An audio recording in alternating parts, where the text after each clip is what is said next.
The honourable member for Sturgeon River Parkland. Mr. Speaker, we have asked many times for this government to confirm if they will disclose the evidence that justified the invocation of the Emergencies Act. Every single time, they have refused. If the government has the evidence to support their extraordinary actions, they should be pleased to take the opportunity to table it in this House today.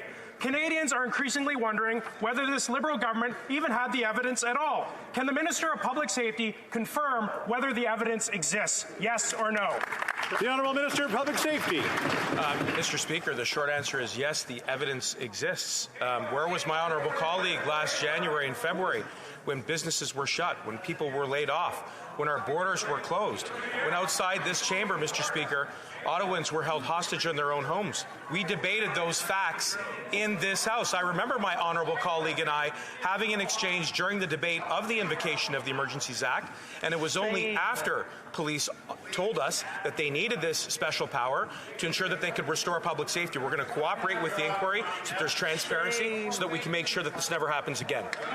The honourable member for Sturgeon River Parkland. I guess I'll take that as a no, Mr. Speaker. Appointing a commissioner to lead the inquiry into the government's unprecedented use of the Emergencies Act must be a process that is completely transparent.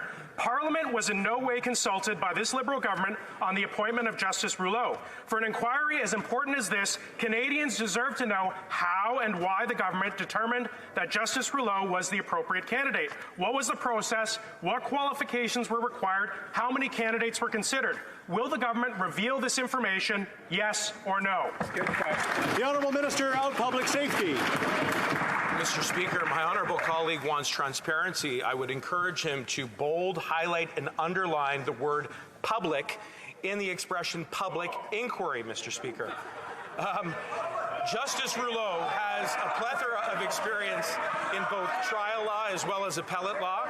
He's familiar with the principles of ensuring that there is a balance between cabinet confidences and making sure that he has the information that he needs to review so that we can be sure we got it right with regards to the Emergencies Act, Mr. Speaker, so that we can be sure that there are lessons taken away from this awful episode, and it would be nice to see the Conservatives appreciate just how severe this event was. Thank you.